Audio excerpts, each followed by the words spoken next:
Okay, today's training topic team is advanced negotiating skills. This video was given by uh, Betsy Baker Owens of the Locker Room. I knew she had three names, but I had to think of what they were. So Betsy has been Beth, not Betsy, Beth. Beth has been in real estate for 25 years, and is an expert in negotiating. The interesting part about this video is for those of you who are old enough, for those of you that have children, used the Ninja Turtles, um, Raphael, Leonardo, and the other two guys, as kind of the characters to describe the different personalities, if you will. And it basically is she's plugging the four different personality types from a disc profile and plugging it into those Ninja Turtles. I've never caught the analogy before, but she's absolutely right with each one of them. They do fall in each one of the four personality characteristics. And the reason why she did that, and really kind of the premise behind using the disc profile to for negotiating skills is when you're working with either your client, so either the buyer or the seller, you're either representing the buyer, or you're representing the seller. Um, but also it's negotiating with the agent on the other side of the transaction. But then if you also think about the other parties that are in a transaction, so Devin, in your case, you've got the listing agent, you've got the seller, your client's the buyer. Oh, you're working with a lender. So you've got Joe, you've got the inspection company, which in Devin's case, she called that inspection company probably four times. And so she's negotiating and working with the inspector. So there are so many people that are involved in the transaction from beginning to end. That's one of the things really that I think was missing from the video today is yes, she was talking about negotiating skills and how it's with kind of tied into the disc profile, but she was really kind of focused on buyers and sellers specifically.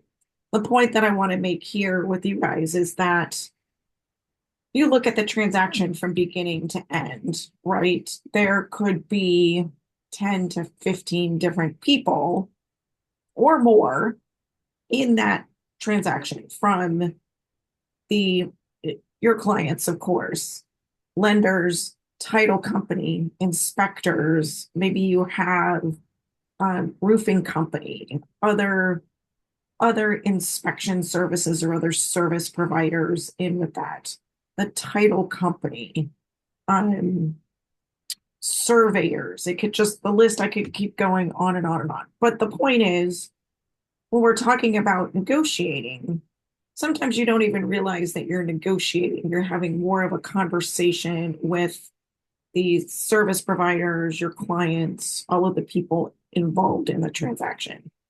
Um, and really, the point behind a lot of negotiating skills is, and it goes back to last week's video, which was the art of asking great questions, is one, you need to know yourself and know really which disc profile do you fall into. And from there, you can, by asking great questions, the art of asking great questions is understanding the situation, right? So what's happening in the situation? So Devin, I'm going to keep using yours because it's fresh. Is these are first time home buyers. They've never bought a home before. They've been renting, but they knew that they had to stop renting and get into a home of their own. So that's their specific goals. What goals do they have? Um, and as Devin has been working with our clients, even through the inspection process, she's understanding their living situation, their living goals, what's important to them, and what's not important to them. And she's been learning about this because one, she knows Marion Jr. because she's been working with them for over a year. She's been asking questions about their goals, their lifestyle, what they what they are looking for in a home and what do they like to do? What do they, kind of their life situation. And asking those questions, it really helps you build an arsenal so that when you go in, so kind of like the Ninja Turtle, you've got, your shield and you've got your weapons and you're going into, a contract and you're representing your client's best interest and you're providing it over to the listing agent. So I'm sure through just getting to knowing the listing agent, whether Devin realized she did it or not, she's understanding the disc profile of the listing agent. Is he a dominant individual? Is he an influencer? Is he steady? Is he compliant? So sometimes you do these things, bless you, without even realizing, sorry, it's your face. It's primary on my screen. So I saw it. Um, is really understanding um all of everybody's what their profile is. So I'll give you some examples of what a dominant personalities style is somebody who's outgoing, very focused, very action oriented.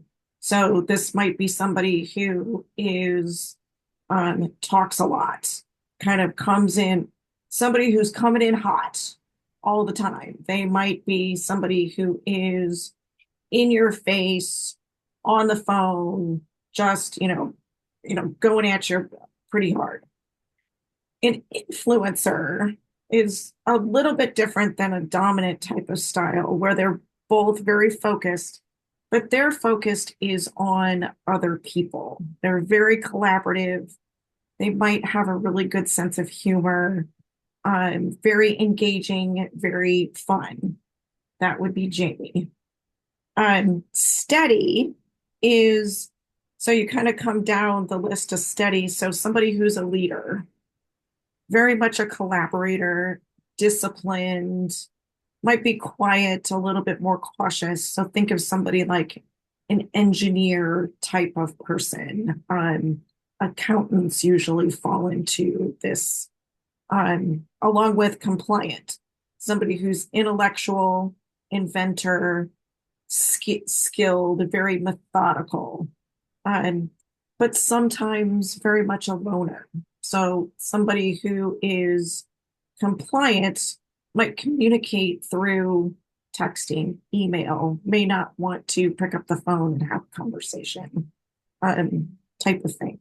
So how are you using these personality types in negotiating? Is that one, like I said, is you need to understand what your personality type is and how you can read kind of all of the people in your transaction um, along that way.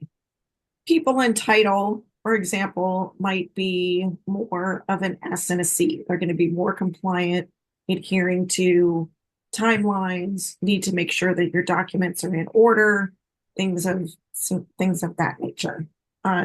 Very much following a timeline. But how do you take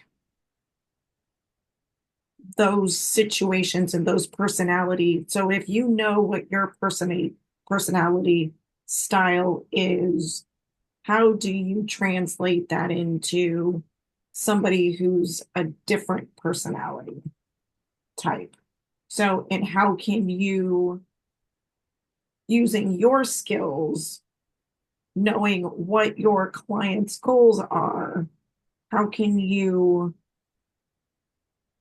forge forward and use that information in your negotiating skills? Does anybody have any thoughts on that, on what you could do, what you could, some tips and tricks?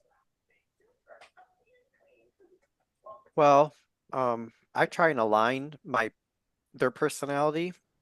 I try to align to their personality, I should say, so they feel comfortable, uh, you know, opening up about, what they're trying to accomplish. So how do you Um, how do you do that, Jamie? So knowing your personality style, how would you kind of go about that? well, I try and, you know, ask them about, their life, show an interest in, their goals, their dreams. Um, and then I tune into like how they speak, what's their volume, and I try and either bring myself down or bring myself up to that. Again, it's to adjust to their comfort level. But some people will be open enough to say, hey, I don't know what the heck's going on, guide me, and so Mhm. I'll offer that, but I never want to. And that this is where I don't think I'm that dominant type, because I know when I'm dominated, I don't feel comfortable with that. And I Mhm. tend to shy away from that. Mhm. So that's Yep, kind of how you I, do have like some personalities that just, it's like oil and water. They just never will, kind of jive together. yeah. Um, so I'll kind of give you my negotiating style. I'm very much a collaborator. So I know what my clients' goals are because I ask a lot of questions, not necessarily about their real estate goals, but what are their interests? What is driving the move? Is it a job change? Is it upsizing? Is it downsizing? Um, and what's important to them? Is it, location schools? Is it area of town? Is it cost? And just you do that through asking a lot of questions. So how I work with negotiating is with information, right? So you're gathering information about your clients and then being able to, you're presenting an offer is to one, present the best offer for your clients.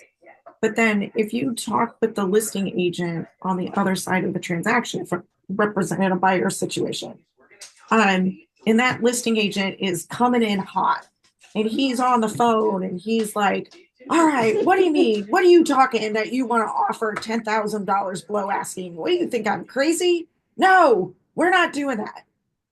So you have to, you like that? We're using staplers. Um, you have to adjust your communication. You have to adjust your style. And not saying that every situation is perfect, but you are going to run into situations where it's that oil and water situation. And how can you present and how can you get the best for your clients? Because that is what your fiduciary duty is to represent your clients to the best of your ability. Um, Communication is key. And sometimes the communication needs to be either conversations on the phone, written emails. There are some agents that are out there now that they just, texting is the only way that they will communicate, can communicate. So a lot of times we have to adjust to that. Um, the video talked about different scenarios. So you've got a stalled transaction. So, what would be ways to communicate, negotiate, kind of get situations kind of unstuck? So, somebody didn't finish the repairs on a timely basis. You're issuing a cure notice. Closing is delayed a week because of financing contingencies or whatever the situation may be.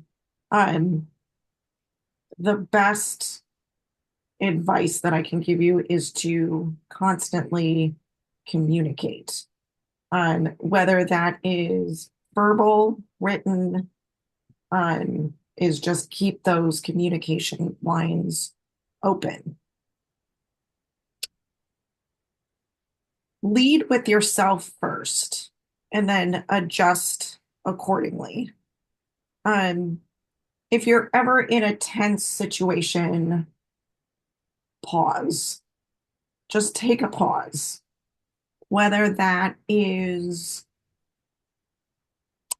this conversation is going nowhere, we're going to pick up this conversation tomorrow. Things get a little heated. The best thing to do is take a pause, whether it's a day, it's an hour, but regroup, refocus, and move forward. Um, some other advice is if you are an agent and you kind of running tight financially, you need this deal to pay your mortgage or pay your rent. Your emotions might be really high and just really keep those in check and check yourself first and make sure that you're doing the right thing by your client in order to move that situation forward. I Sometimes rec there's, I was just gonna say I recommend that we don't even like bring up our financial situation as an agent into our oh, transactions. absolutely, Yeah. absolutely. But I just, so the example is, and this will be an extreme example, but I need this closing because if I don't, if I, this deal does not close, I cannot pay my rent next month. I really, really need this deal. So you might have those emotions, those triggers kind of coming on. And what I'm saying is that absolutely you kind of need to put up that wall and those binders, jump over that wall and go forward and represent your clients and keep your personal emotions out of the transaction whatsoever. Because if you have personal situation, and it's just, and I'm using this as an example, but just any kind of personal situation, it can bleed over. So just recognize those situations and recognize that your personal issues, challenges are not a party to that transaction, and that you really do need to keep those separate. Um, I have an example for that too, is just with my buyers, they were looking at homes and like I really didn't want them to go for X home or, I prefer this home, but I couldn't let my preferences, come into play when it came to how things were going to shake out. And that was tough, but Yeah, it I is was tough very, because I very do the same mindful of it. thing. We Yeah, get I was so involved with our clients, we want to make sure that they're getting the very, best possible and yeah, then they pick something that we're like, I don't think you're gonna like that, but we we just really are not supposed to say anything like yeah, that, but it's yeah, hard. it is. But Yeah. yeah, I definitely experienced that.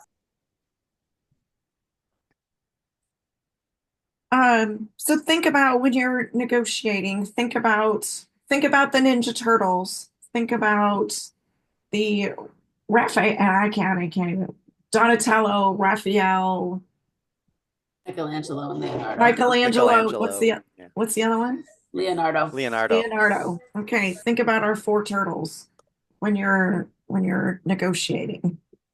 Um, Does anybody have any other thoughts, comments? I will tell you that the art of negotiating, um, it is based on your personal style. Um, and not everybody's style is different, but it is definitely a collaboration between you as an agent and all of the people that are in the transaction. So, and it's just really working through and coming to terms that are agreeable for all parties. That's a win for your clients and a win for the clients on the other agent and the clients on the other side of the transaction. Yeah, I find it help. I found it this training helpful just to shine a light on the fact that there are so many people involved in buying or selling a home, and it's you're going to have mixtures of it being good and bad and frustrating, and there's really nothing that you can do except to learn how to work with it and try to identify them, who they are and how they are, and then figure out how you can best work with these people, because in the end of you do want things to work out so that you make money and that your clients are happy, and just kind of wrangle things as best you can. So You could have the exact same transaction, but because different personalities in each transaction can it could be totally affected. One could be just such a bad experience with the same result, and the other could be the best experience with the same result. Yeah, just hearing other people's stories on that call too, it was like, oh God, that's awful. But they made it. They made it through. And they made it through deciding that they're going to keep going and go to the next. Yes, because every single transaction is different. It's the house, and I've told you guys this before. Every transaction is the same, but what makes them different is the house and the people. Just those two things. Yep, agreed. This was fun. I never realized the turtles, and I was a huge fan. I was like, oh yeah, they do fall along the disc profiles. It was cute. Who knew? A good training. Connected those dots. Does anybody have any other questions or comments on the topic? Well, I'm not plugging for anybody. I know though that there's probably a certified negotiation specialist certification out there somewhere. Mhm. So that might be just another way of being able to hone that skill down. Yep. Yep. Absolutely right. Are there any books that you've read, Dawn, about like negotiation or just working with other people? I find it very interesting, especially I'm a sucker for all those personality tests. I am oh too. Man. I am too. I hired a new girl on my team at my day job, and I make all my people go through. My job has a thing called the predictive index, and so that's what I had her do. I was like, we're gonna get together and we're gonna figure out what you are, and it's gonna be great. Yes, there's so many of them. There's DISC, there's the predictive index, there's Myers-Briggs. Yes. There's just a whole host of them. And it's really the premise is know you and know others. And how can you, work together in, whatever situation it might be. So, yeah. This was fun. Shout out to Devin. Way to go, Devin. Thank you, Sir Benny. I'm gonna be